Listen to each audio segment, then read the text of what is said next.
स्वागत है आप सभी का आपके अपने चैनल स्टडी XYZ में। तो आज हम क्या पढ़ने वाले हैं? आज हम पढ़ने वाले हैं क्लास 9 की फिजिक्स का एक और शानदार topic, that is Archimedes principal. Archimedes principal क्या होता है ना, आप वीडियो स्किप मत करना, पूरी वीडियो एंड तक देखना, सारा कॉन्सेप्ट आपका यूं चुटकियों में क्लियर होगा। यार आप क्यों टेंशन लेते हो, मैं हूं आपके साथ, टेंशन मत लिया करो, बस वीडियो पूरी देखा करो, सारा कॉन्सेप्ट क्लियर हो जाएगा अपना यार। तो देखो कि आर्किमिडीज प्रिंसिपल क्या होता है, अगर हमें इसको समझना है, पहले हम इसकी स्टेटमेंट है क्या कहा है स्टेटमेंट के अंदर। चलो चलते हैं बोर्ड के ऊपर। when a body is immersed fully or partially, that is equal displaced by it।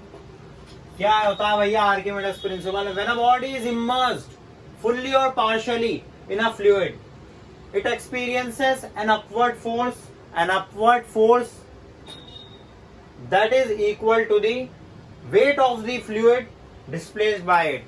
समझ में आया? नहीं आया ना, अब आ जाएगा समझ में। वीडियो देखते जाओ बस, अभी तो पिक्चर शुरू हुई है, देखते जाओ बस। हम एक और आपको अच्छी बात बता दूं कि ये हमारा लास्ट लेक्चर होने वाला है आर्किमिडीज प्रिंसिपल का। तो देखो देखते जाओ बस। अब आप ये स्टेटमेंट को भी अपन देखो देखेंगे, पहले हम एक केस समझते हैं। देखो क्या होता है ना, हमारे पास स्प्रिंग बैलेंस के बारे में सुना आपने? स्प्रिंग बैलेंस देखा है कैसा होता है? हमारे पास ये साइड में देखो आपको दिख रहा होगा स्प्रिंग बैलेंस। स्प्रिंग बैलेंस देखो अपने पास कुछ इस तरीके से होता है।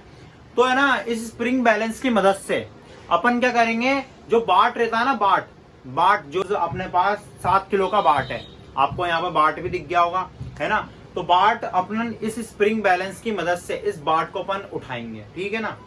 स्प्रिंग बैलेंस की वजह से अपन बाट को उठाएंगे। कितने किलो का बाट है वो है अपने पास 7 किलो का बाट है, ठीक है। हवा में जब अपन ने इसका वेट मेजर करा, देखो ये बाट है, अपन ने स्प्रिंग बैलेंस की मदद से अपन ने इस बाट को उठाया इस तरीके से, मान के चलो इस तरीके से अपन ने इस बाट को, ये 7 किलो का बाट है, इसका वेट कितना है? इसका वेट है 7 kg, है ना। इसका वेट जो है वो 7 kg इसका वेट है ना। वेट इन एयर के अंदर जो इसका वेट है, हवा के अंदर जो इसका वेट है, एनसीईआरटी के अंदर भी आपको दे रखा होगा। एनसीईआरटी के अंदर भी देखते जाओ, वो केस दे रखा, उसी केस से समझा रहा हूं मैं आपको, कोई अलग चीज नहीं बता रहा। आप एनसीईआरटी बुक के अंदर देखो तो देखो क्या, अब देखो ये जो अपने पास पत्थर है, बाट है या कुछ भी है, ये कितने का है? 7 किलो का बाट है या पत्थर है, जो भी है ना, 7 किलो का है मान के चलो, ठीक है ना। अब जब हवा के अंदर मेजर करा, वेट इन एयर, है ना, हवा के अंदर जब अपन ने मेजर करा तो इसका 7 किलो का वेट था, ठीक है। अब इसी जो ये जो पत्थर है, जो बाट है, इसको मैं क्या करता हूं, तो मेरे पास क्या है, ये एक टैंक है, मेरे पास ये जो टैंक है, ये मेरे पास टैंक है। अब इस हवा के अंदर इसका वेट कितना था? 7 किलो था। अब देखो मैं अगर इसका वेट नापूं, इसके अंदर अगर मैं इसका वेट जो है मेजर करता हूं, ये यहां से जो ये इस तरीके से इससे पकड़ रखा मैंने स्प्रिंग बैलेंस से, वो जो होगा ना अपना, जो मैंने आपको दिखाया अभी साइड में स्प्रिंग बैलेंस, उससे अपन मेजर कर रहे हैं इसको। यहाँ पर लाकर जब मैंने इसको मेजर करा, इतना पानी भरा हुआ है ना, इतना पानी भरा हुआ है, और ये साइड में से ये ट्यूब है, और यहाँ पर भी एक क्या है, एक डब्बा या बीकर या कुछ भी रखा हुआ है, ठीक है ना, एक मग रखा हुआ है।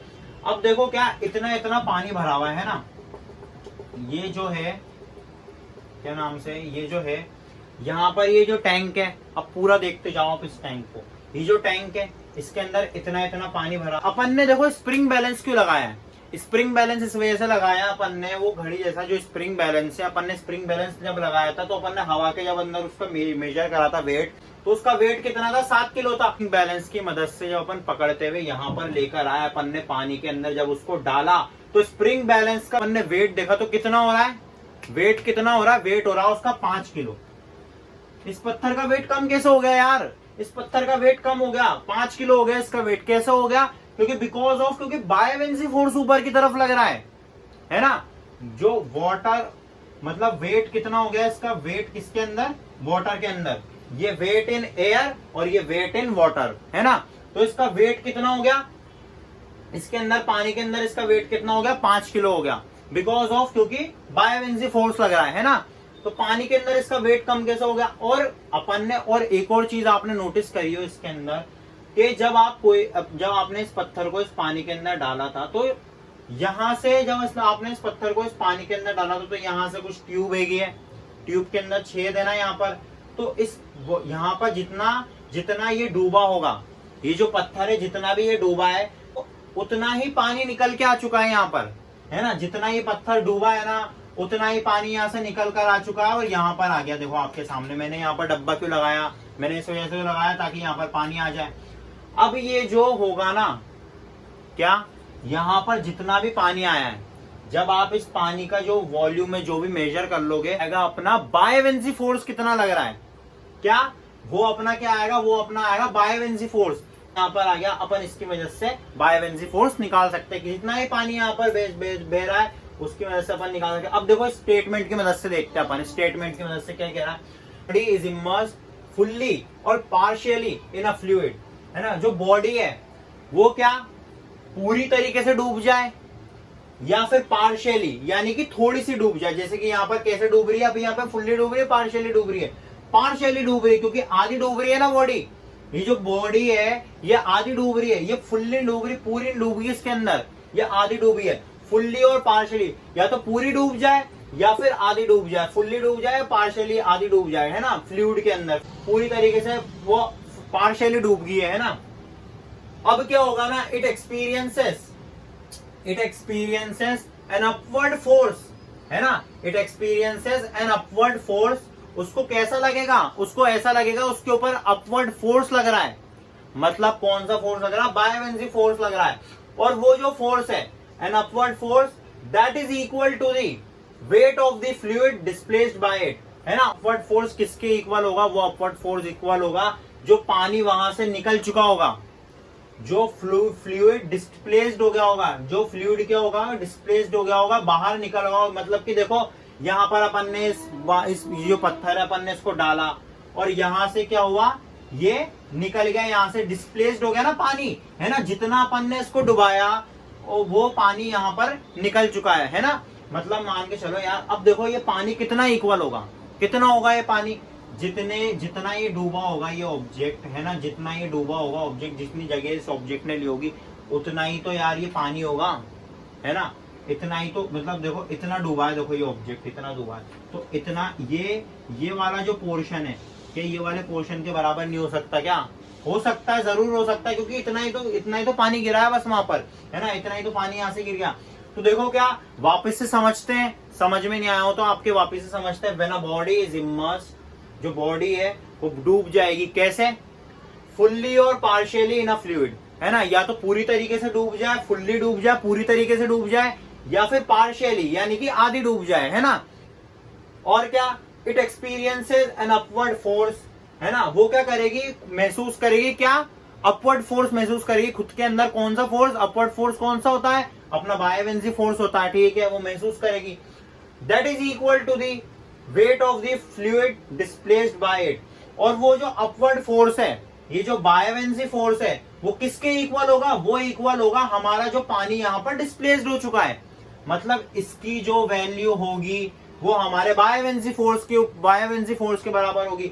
मान के चलो यहाँ पर ये बॉडी जितना डूबी, ये पानी है ना, ये पानी को अपन मेजर कर लेंगे। इस पानी को मेजर कर लेंगे तो अपना क्या आ जाएगा, अपन पता लगा सकते हैं इसकी मदद से कि बायोवेंसी फोर्स कितना लग रहा है। क्या अपन इसकी मदद से क्या पता लगा सकते हैं, अपन पता लगा सकते हैं कि बायोवेंसी फोर्स कितना लग रहा है हमारा। बायोवेंसी फोर्स अपन को पता लग जाएगा, ठीक है ना। तो अपना यही चीज होती है ये।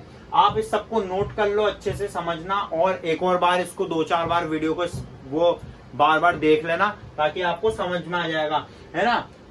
तो यही चीज होती है। और आपको घर के एग्जांपल से बता देता हूँ। देखो आप नहाने के लिए जाते हो, मान के चलो आप नहाने के लिए गए और आपका जो बाथ टब है ना आपका, तो बाथ टब के अंदर हमारे जो आर्किमिड जो सर है ना, जो हमारे साइंटिस्ट है, इन्होंने भी इसी तरीके से वो मतलब देखा था कि कैसे हो रहा है ना। उन्होंने क्या हुआ था कि वो बाथरूम में नहाने के लिए गए, बाथ टब के अंदर, आपने भी सुनी होगी ये स्टोरी तो, है ना। बाथ टब के अंदर तो वो नहाने के लिए जब गए, बाथ टब के अंदर पानी भरा हुआ था, बाथ टब के अंदर जब वो गए ना, उतरे, तो फिर जब उनके उतरते ही पानी क्या हुआ, बाहर आने लग गया, पानी क्या हुआ, डिस्प्लेस्ड होने लग गया और उनको कैसा फील होने लग गया, एक ऐसा फील होने लग गया जैसे कि उनको नीचे से कोई धक्का दे रहा है।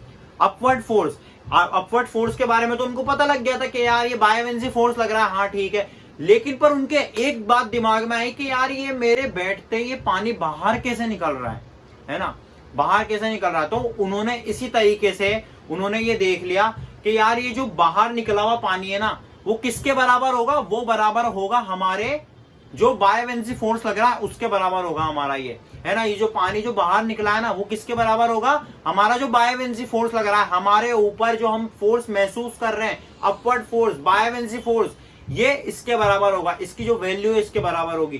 तो हमारा यही चीज होती है ये आर्किमिडीज प्रिंसिपल के अंदर। आप भी जब बाथरूम के अंदर जाते होंगे तो आप भी देखते होंगे कि ये जो मान के चलो लेट सपोज कोई बाल्टी है ना, जो हमारी बाल्टी है उसके अंदर क्या होता है ना, हम जो हमारा मग रहता है, मग, उसको जब हम क्या करते हैं पानी के अंदर जोर से ऐसे कभी करके देखना है ना, पानी के अंदर अपन जो उसको जोर से यूं डालते तो अपन को ऐसा लगता है ना कि यार नीचे से कोई धक्का दे रहा है, इस मग को क्या कर रहा है, कोई धक्का दे रहा है नीचे की तरफ से। और जब अपन उसको डालते जाते हैं तो पानी बाहर निकलता है ना, पानी बाहर निकलता है। तो उस बाहर निकले हुए पानी की मदद से आप पता लगा सकते हो कि ये जो क्या है, आप उस बाहर निकले हुए पानी की मदद से आप क्या पता लगा सकते हो, आप पता लगा सकते हो कि बायोवेंसी फोर्स कितना लग रहा है, कि नीचे की तरफ से जो फोर्स आ रहा है वो कितना आ रहा है। तो इस तरीके से आप पता लगा सकते हो। तो अपना ये जो आर्किमिडीज प्रिंसिपल है ये खत्म होता है। आप इस सबको नोट कर लो, ठीक है ना, आप इस सबको नोट कर लो। और आगे हम देखते हैं रिलेटिव डेंसिटी के बारे में। रिलेटिव डेंसिटी क्या होती है, तो शुरू करते हैं अपन। इसको आप समझ लो अच्छे से, एक और बार वीडियो को देख लेना, अच्छे से देख लेना, ठीक है, इसको नोट कर लो आप। तो देखो हमने आर्किमिडीज प्रिंसिपल के बारे में तो देख लिया, अब हम देखेंगे रिलेटिव डेंसिटी के बारे में। रिलेटिव डेंसिटी अपनी क्या होती है ना, रिलेटिव डेंसिटी अपनी कुछ इस तरीके से होती है, the relativity of that of water, ठीक है। रिलेटिव डेंसिटी अपनी क्या होती है ना, the relative density of a substance is the ratio of its density of that of water, है ना। रिलेटिव डेंसिटी अपनी ये होती है, जो रिलेटिव डेंसिटी है ना वो किसका रेशियो होती है, सब्सटेंस का और हमारा जो वाटर है उसका, ठीक है ना। देखो इस जो एसआई यूनिट होती है, एसआई यूनिट होती है अपनी डेंसिटी की, क्या होती है अपनी, KG metre cube, KG metre पर क्यूब, है ना। ये अपनी एसआई यूनिट होती है इसकी रिलेटिव डेंसिटी की। और जो रिलेटिव डेंसिटी का अपने पास फॉर्मूला होता है,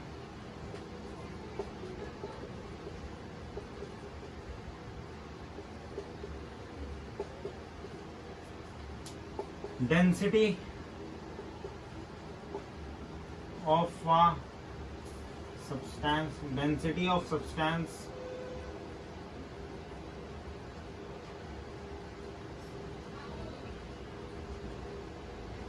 density of a substance by density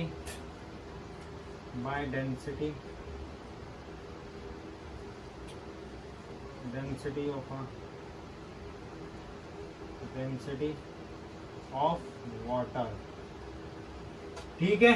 तो आप ये फॉर्मूला नोट कर लेना, है ना। और हमारी जो एसआई यूनिट होती है इसकी होती है केजी मीटर पर क्यूब, के अंदर ये फॉर्मूला लगा देना, आप रिलेटिव डेंसिटी निकाल सकते हो इस तरीके से। तो हमारा रिलेटिव डेंसिटी का कॉन्सेप्ट भी खत्म होता है, ये सब कुछ नोट कर लेना आप, ठीक है। तो हमारा ये जो चैप्टर है ये भी समाप्त होता है। मुबारक हो आपको।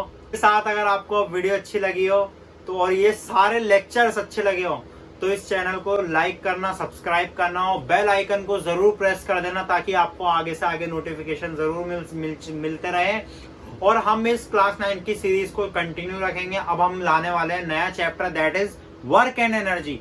तो देखो आप इस वीडियो को आगे से आगे शेयर जरूर करना और आगे से आगे आपके दोस्तों यारों में आपके जो जहां जहां आपका कांटेक्ट है वहां इस वीडियो को शेयर करना, क्योंकि आप बहुत मेहनत लगती है यार वीडियो को बनाने में।